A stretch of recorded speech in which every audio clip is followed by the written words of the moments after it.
Hello, everyone. Welcome back to another exciting episode on the show, a podcast designed to help you start thinking differently and take control of your life. What if some of the struggles you have spent your entire life trying to overcome aren't signs that something is wrong with you, but patterns formed when you were simply trying to survive? Today, John P. Boyle joins Control or Be Control to talk about the hidden impact of childhood trauma, complex PTSD, high performance, leadership, faith, and a journey from survivor to healing. John is a Harvard Business School graduate, engineer, entrepreneur, executive advisor, and best-selling author of Appalachian Kid and Invisible Wounds. Raised in a coal mining family in West Virginia, he built a successful career in business and leadership while carrying emotional wounds he didn't fully understand until later in life. John also shares how faith, self-awareness, and trauma-informed understanding helped him move from confusion to clarity, and why healing requires us to face what we once learned to survive. If you have ever wondered why you react the way you do, why success hasn't brought the peace you expected, or whether the past is still controlling parts of your present, this conversation offers a different way to understand yourself. Once again, John, welcome to the show. Thank you so much for having me, Darlington. It's an honor to be here with you on Monday morning. All right, thank you so much, John, and I hope you enjoyed that wonderful introduction. Yes, thank you. Okay, so John, you grew up in an environment where safety could be unpredictable, right? That's correct. Very. Okay, so looking back now, what did you learn about yourself as a child that you later had to unlearn as an adult? Well, to be honest with you, as a child, most of my endeavors circled around survival. I was just simply trying to get from start to finish each day without enduring too much pain, without making my parents upset. I was living a life that was not healthy. It would not be healthy for any child to be in, right? And so really the difference became when I moved out of the house and when I was on my own, the challenges became, well, I have all these landmines in my nervous system and in my life that I didn't understand. I didn't understand that the difficulties that I had in adulthood were originated in my childhood, and I didn't understand that the symptoms that I had as an adult were connected in any way. And the reality was that I was living a life that was marred by trauma as an adult, and I didn't know how to navigate it. So that really the difference was, as an adult, I had control over my own life, but in actuality, I didn't know what was going on inside me or have any idea that there was anything I could do to heal. I didn't understand even how to define the problem. So it was very confusing for me, especially in my young adult years. And really, I mired in difficulty for over a decade before I found a way to start to heal from the difficulties I was having as a result of my childhood. Okay, thank you so much, John. So you built an impressive career in engineering, business, and leadership. When did you first realize that achievement wasn't necessarily the same thing as being okay? I mean, you look like you have it all, but you didn't seem okay. Really, that didn't come. The realization that there's a bifurcation between a successful career and a healthy personal life, I really didn't have that realization until around 37. And really what brought that to the forefront was two things. One, I kept shoving the trauma that I had as a young person under the bed like a child would clean up the room and then tell mom or dad that it's clean. But instead, they shoved all the toys under their bed. right? And every time the room got dirtier, they would keep shoving things under their bed until the point where the space under their bed could no longer hold what they were throwing in there. And so, like that example, my life and the way that I dealt with trauma was unhealthy. I ignored it. I suppressed it. And by the time I was 37, I was waking up in the middle of the night with terrible anxiety in my midsection. And I had no idea what was causing it. Absolutely no idea. I would have no idea why I was up at 2 or 3 in the morning. And so when that collided with an unhealthy habit that I had used to mitigate some of my symptoms after work. So when I graduated from college, I really started using alcohol as a crutch. I used it to give me a euphoria at the end of the workday. I used alcohol to really paint over rust, so to speak. To take a difficult day and take a difficult set of symptoms that happened in that workday. When I got home, I needed to unwind. I needed to decompress. I needed to, really what I needed to do was acknowledge the feelings that I had and try to do something with them. But instead, I suppressed those feelings by using alcohol. And while it would give me some temporary relief, it would surge back, when the effects of the alcohol wore off. And so by the age of 37, my liver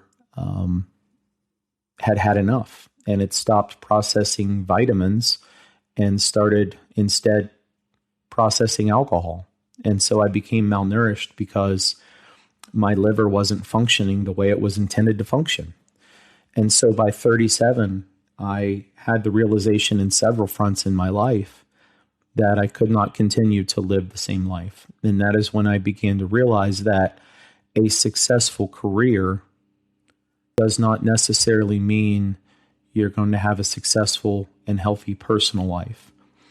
And then, because I really didn't have a choice, I sought to get healthy, to get clean, to deal with trauma in a healthy way so that I could be here not only for myself and the people dependent on me, but mostly for my family. So it was a challenge. It took over a decade and a half to bring clarity and light to that situation. Okay. Thank you so much, John. Many people are in this. They have a troubled childhood, and they are successful in their career, but they are finding it difficult to make that shift of moving to from a career that is successful to being okay. So how can they begin to make that shift? Well, it's a challenge. Step one is always define the problem, right? And if one of your listeners or if any of your listeners are having symptoms like strong reactions, not being able to get over the past, shutting down in difficult or challenging situations, in feeling unsafe even though they know they're safe, and just not feeling understood. Typically, those are indicators that you have dealt with trauma somewhere, sometime in your past, or in my case, it was chronic, right? And it's rather common for people to have the experience that I have. I've seen some statistics that show in the United States that 1 in 7 people grow up like I have, and that's a very large number. But yet, when you look in our society in the United States, you don't see a whole lot of people talking about the issue, right? And there's a lot of reasons as to why. But the first step, getting back to your question, the first step in overcoming trauma is a realization that there's something going on inside of you that may not necessarily be going on in the people around you. And so you begin to realize that there is an issue internally. The best thing you can do if you're someone like that and you're listening to this is to go to your doctor or go to a mental health professional, someone in the medical field that you trust, and simply say, I am having symptoms that I do not understand. And I would like to explore whether these symptoms are connected. Could we look at this, doctor, with a trauma-informed lens? And I have found, Darlington, that when you can define the problem, i.e., when you can sit in front of a doctor or a healthcare or a medical professional, a mental health professional, when you can sit in front of them and you can say, these are my symptoms. I don't know if they're related. I don't know if they're, a result of my past, or I don't know what may be causing these. That's called defining the problem. And if you can get a diagnosis, if you can define the problem, then you can begin to read books or ask those same medical professionals how to heal from it. And if you don't define that problem, if you don't go and seek help, if you don't connect the dots, then you're going to mire in difficulty. So really the first step and the most critical step is to get a diagnosis, to know beyond the shadow of a doubt what is happening inside of you, or what is happening behind the curtains, or what is happening when you peel back the onion. You're never going to be able to get there. And so I always encourage people to go and share. And what is most common, Darlington, in people with my background, man or woman, is you have one dominant system and one dominant symptom at any one given time. For me in my life, early on, it was insomnia, and then it became anxiety, and then it became muscle armoring, and then it became a broken fight or flight response. So your symptoms will ebb and flow, and that's what makes diagnosis of the disorder so hard for a medical professional to do correctly. Because if you don't give that medical professional a few symptoms and share with that person enough that they know that you came from a troubled childhood or you're coming out of a troubled situation, the likelihood of misdiagnosis increases. And when that happens, it delays healing and it deepens pain. And so what I always recommend is just get a diagnosis, share, open the book and share with someone who knows how to diagnose it. And when you have a clear picture of what you're dealing with, then you can focus how to win. And it becomes less of a challenge because you're not asking, what's wrong with me? You start to unpack what happened to me. And there's a big difference there. Because one can bring about shame. One can bring about, things that just aren't true. But when you know what you're dealing with, well, then you can start climbing the mountain and overcoming it. So that would be my advice. Okay, thank you so much, John. Mm-hmm. So many people are stuck in this awareness stage. They are aware of what is happening to them, but still find it difficult to make that shift. Why do you think this is the case? How were you able to move from awareness to changing situation? Well, that's a very hard question to answer. In my case, I harnessed hope, right? And for me, I began to have the realization that my story wasn't defined by what happened to me. Rather, it was defined by what would happen next, right? So I tried to put together a method that worked for me. And ultimately, that became having faith in God. Because when I believed down in my core and I understood that my life had purpose, that there was a reason why I went through what I did, well, then it gave me the energy, it gave me the initiative, it gave me the ambition to want to not only overcome it, but it was such a bad experience to me that I wanted to turn back and help others who had grown up like me but hadn't been able to find those steps for healing. So, it's dangerous if we would compare ourselves to one another because all of our journeys are different. So the key denominator really in trying to bring yourself out of the abyss is you really have to have hope, right? And hope can come from religion. Hope, to me, is being able to see that there is light despite all the darkness. We all have lenses. We can focus on the good, we can focus on the bad. For people that have had the same experience like me growing up, it's very hard to default to the positive. It's very hard to force yourself to be positive. It's very hard to see the value of that over time. And really, when you can harness hope and when you have strong vehicles in your life like faith, they can bring you day after day, month after month, year after year out of the abyss. And then before you realize it, you look back and you've healed in ways that you've not really realized that you've gone through it. You've healed in ways that make you more understanding. You've healed in ways that help you become more successful, more emotionally aware, more emotionally intelligent.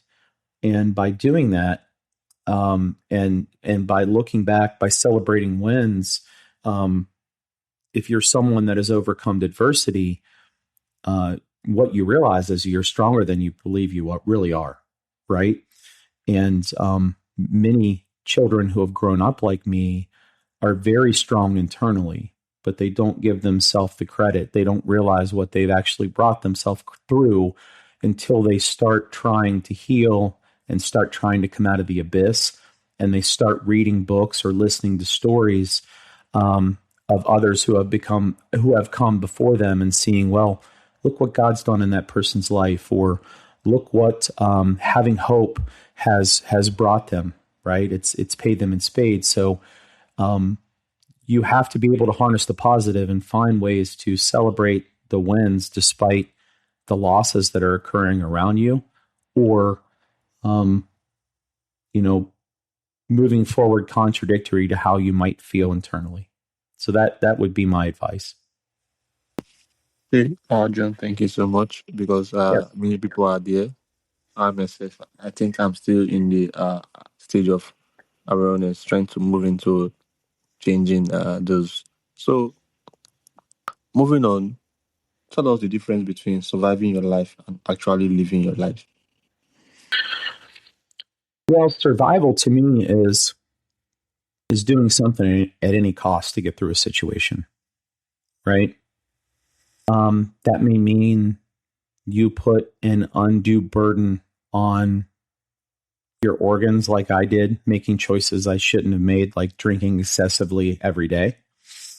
At the same time, it can foster in other ways, right?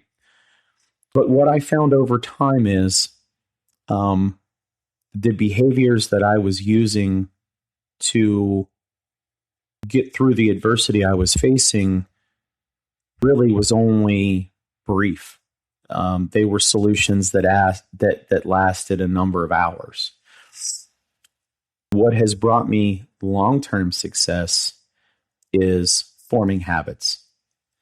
They've been habits of faith, whether I wake up in the morning and listen to a sermon. I always pray. If I can't listen to a sermon, I read the Bible. But by having that devotional time, by having meditation, by praying, even if it's just a little bit, it starts my day off right. And then I have habits throughout the day, right? Where maybe in my past, when I wasn't in tune with the difficulties I was having in my younger years, I would people please. I would do whatever it took, whatever the cost was, to come out with a solution that was amenable to my company or to my partner in life, my wife, or to, my family because I worked in a family business. I was constantly trying to please the people around me instead of being honest and open about what was going on inside me. So when I started to be open and honest with myself and then with others, it broke down those walls of shame. It broke down the walls of misunderstanding. And what I learned really was that I needed to remove myself from certain situations. In some cases, they were friends that were more toxic than helpful, and I didn't see that. In other cases, it was family members. And for me, I ultimately had to leave the family business, leave my career, leave many of my friends and the people that I had worked around for decades. And it was very hard for me. But what you've got to choose is your life and your well-being and your family over anything else. And so ultimately, what brought me out of a difficult situation was a realization that I mattered myself. I should matter to me.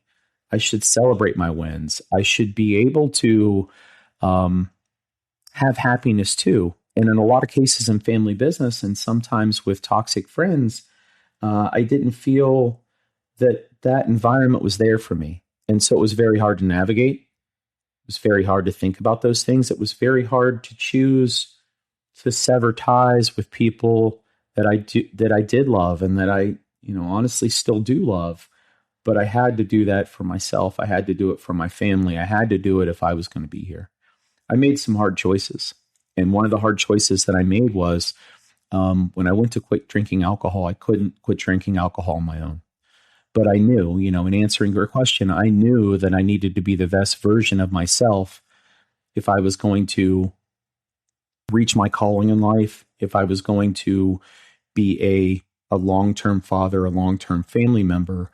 I came to the realization that I needed to remove certain things out of my life. And so my answer would be to your question that I think in many cases it's about making decisions about what you're not willing to accept.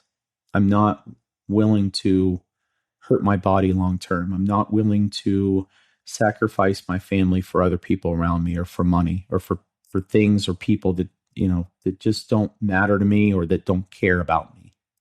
And that was the hardest thing to come to realization and to navigate. But after doing so, what I found is by making those choices that benefit you and your family, it ultimately lets peace come in the door. And that was big for me. Okay, thank you so much. So I think faith and God is a very important part in living and not just surviving, right? That's right. Okay, so for someone who probably has been trying to break a pattern that they have understood for years, but they still find themselves repeating the same pattern, what do you think they can start doing today to start breaking the pattern? Well, my first thing that comes to my mind is you have to be willing to shed a bad habit for a good one. And if you don't know what your bad habits are, or you don't know what's giving you difficulty, that first step, that first catalyst really, for me, it was two parts. Part one was letting God in my life to do the work that I knew he could do, right? It's surrendering. It's parking your personal pride and saying, I can handle this problem and giving it to God. And the second part of my answer that really gave me the ability to navigate that was journaling. I couldn't pinpoint the difficulties I was having in connecting the dots. So by journaling and writing down my feelings and my actions, my thoughts and my problems, what I found after doing so for a period of time, let's say 6 months, when you looked back at that journal, you could see the patterns repeating themselves. And when you saw those patterns repeating themselves, what I ended up doing was looking at what those difficulties were and taking it and saying, all right, well, what's causing this? And ultimately, I had to go into a mental health professional or several of them over years and talk about it. And by doing that, and not putting the problem on the throne, but putting God on the throne and asking Him for help in navigating those things, it brought me a wonderful healing and a wonderful peace that I really can't explain just how much it changed my life for the better. Okay, thank you so much, John. I see that you are very, very big on faith and God, and you are giving all thanks to God for everything that you have been able to achieve. So, if I want to Yeah, break my patterns, I should hold God seriously, right? that's right. Okay, thank you so much. And I need to point out that I'm a believer. I love God so much, and I have started the journey already of breaking the patterns in my life, and God has been an integral part of it. And I hope I can be able to live and stop existing because I want to live. I want to take control of my life and not Yes. allow circumstances to dictate the way I should be living. Okay, so finally, John, before you go, Mhm. here's my final question for you. If you could speak to the younger version of yourself, the boy who learned to stay silent, strong, and unseen, what would you tell him today? I think it's a very simple message. Your story is not defined by what happened to you. It's defined by what can happen next, right? And by harnessing hope, you're giving yourself a reason to try again tomorrow. You have the courage to face old wounds instead of avoid them. And you have compassion for yourself during setbacks. Hope can give you a vision for the future that's not defined by your past. And so that's what I would say.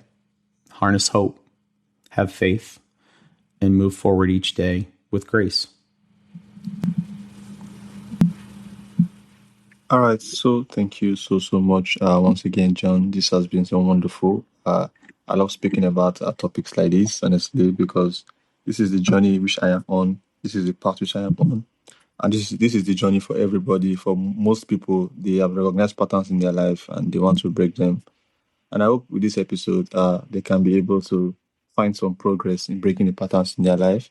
And for those who have not been able to have their faith rooted in God and their hope in God, they can also take one or two things from here and see how they can start believing in God again. Thank you so much, John, and I hope I gave you a wonderful time on the show. Yes, thank you for having me, Darlington. And if any of your Okay. listeners would like to connect with me, my website is johnpboyle.com. Okay. So, John, I didn't mention your books. I talked about it in the introduction, The Appalachian Kid and Invincible Ones.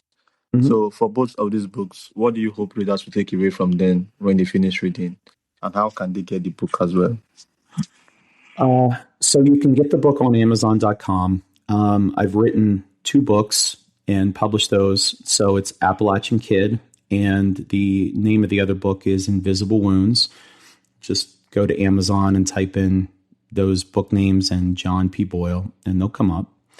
And, I think the takeaways for the readers that I've heard from are all different, but I just hope that what I've written can be a catalyst for those same people who have had a journey like mine, a difficult journey, one full of adversity. I just hope that they can harness my story and, in a way, use some of the things that I've shared to spark their own healing and their own life that they have control over it, but it just doesn't feel that way yet. Okay. So again, John, thank you so much. And honestly, myself, I am looking towards writing a book, honestly, probably when I'm done with my journey. So do you suggest I write it while on the journey or when I'm done with the journey? I suggest you write down every thought you have when it comes to your mind, and you'll know when it's time to write it. Okay. Thank you so much for that wonderful advice. And to Yeah. my audience as well, if this episode is speaking to you, make sure you share it with someone out there who needs to hear this. I love you guys so much, and I will see you guys on the next episode. Bye, guys. Thank you so much, John, for coming to my show. Yes. Thank you for having me, Darlington. I hope you have a wonderful day. You too. Bye. Take care.